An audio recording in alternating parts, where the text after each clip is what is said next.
அனைவருக்கும் வணக்கம். இன்னைக்கு ப்ரீ மார்க்கெட் அனலைஸ்ல எந்த ஸ்ட்ரைக் எந்த விலைக்கு எபோ ஆர் பிலோ சிஸ்டம்னா மார்க்கெட் என்ன டைரக்ஷன் இருக்குன்னு பார்க்கலாம். இது முழுக்க முழுக்க மேக்ஸ் கணிதம் அடிப்படையில் எடுக்கக்கூடியது. நம்ம எல்லாமே இன்ட்ராடேவை பொறுத்த வரைக்கும் மேக்ஸ் கணிதம் அடிப்படையில் மட்டும்தான் கிளாஸ் நம்ம ப்ராக்டிஸ் பண்ணுறோம். எல்லாமே மேக்ஸ் அடிப்படையில் தான். இன்ட்ராடேக்கு ஒரு ஓப்பன் இன்ட்ரெஸ்டோ ப்ரைஸ் ஆக்ஷனோ எதுவுமே நம்ம பார்க்கறது கிடையாது. நியூஸ் எதுவுமே நம்ம கேட்பதும் கிடையாது. முதல்ல இந்த வீடியோவின் நோக்கம் நீங்கள் சிந்திப்பதற்காக மட்டும்தான் இந்த வீடியோ அப்லோட் பண்ணுறோம். இதை வச்சுலாம் நம்ம ட்ரேடும் எடுக்க மாட்டோம். இதை வச்சு ஒரு டைரக்ஷன் சொல்கிறோமே தவிர ட்ரேட்லாம் எக்ஸிக்யூட்டிவ் எந்த ஸ்ட்ரைக் எடுக்கணும், எங்கே என்ன விலையில் வாங்கணும், அது என்ன டார்கெட் போகும் எல்லாம் நமக்கு தெரிஞ்சிருக்கும். ஓகேங்களா? சரி, இப்போது இன்னைக்கு ஃப்ரைடே. நம்ம சேனலுடைய ஸ்லோகன் என்ன?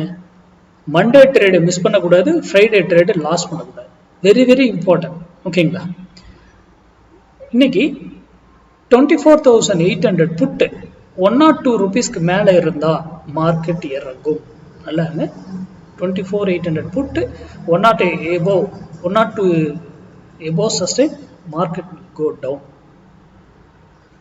102 below sustain market go up. Market தான் நான் சொல்கிறேன், நான் இந்த ஸ்ட்ரைக்கை சொல்லலை. நல்லா புரிஞ்சுக்கோங்க. அப்போது அதே போல் இது 102க்கு மேலே போனாலும் ஒரு விலையில் போயிட்டு எதர் டைரக்ஷன் திரும்பணும் ஆர் அதே டைரக்ஷன் போகணும். அதே கீழே வந்தாலும் ஒரு விலையில் வந்து திரும்பணும் ஆர் டைரக்ஷன் சேஞ்ச் பண்ணணும். அப்போ ஒரு ஸ்ட்ரைக்குக்கு பல வேல்யூகள் இருக்கு, ஒரு வேல்யூ கிடையாது. ஒரு ஸ்ட்ரைக்குக்கு ரிவர்சல்னு ஒரு பாயிண்டே இருக்கு. அந்த இடத்துல போனால் ரிவர்சல் நடந்தே ஆகணும், ரூல்.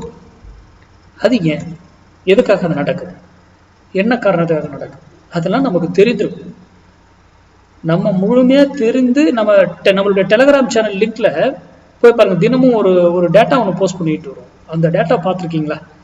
அதில் நிறைய விடை இருக்கு. பப்ளிக் பாருங்க, ரீட்டைல் ட்ரேடரு எப்போ பாரு தினமும் லாஸ்ட்ல தான் இருக்காங்க.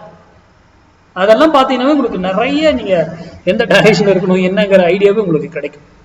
ஓகேங்களா? இதை வந்து பப்ளிக் டொமைன்ல இந்த மாதிரி சொல்றதோ யூடியூப்ல சொல்றதோ யாரும் சொல்றதையும் நம்பாதீங்க. நீங்க படிச்சு தெரிஞ்சுக்கிட்டு ட்ரேட் பண்ணுங்க. உங்க பகுதியில் மேக்ஸ் சார்ந்து யாராவது சொல்லி கொடுத்தா இப்போ கற்றுக்கோங்க, இல்லை நீங்களே ஓனா ப்ராக்டிஸ் பண்ணி ட்ரேட் பண்ணுங்க. இன்க்ளூடிங் நான் கொடுக்கறதையும் நம்பாதீங்க. நீங்கள் உங்களுக்கு எல்லாமே தெரிந்திருந்தால் தான் ஒரு ட்ரேட் எடுக்கணும். இன்னொருத்தர் சொல்லிட்டாரு, இதை செஞ்சாரு, இவர் இங்கே சொல்லிட்டாரு, அதெல்லாம் நம்பாதீங்க. நன்றி, வணக்கம், வாழ்க வளமுடன்.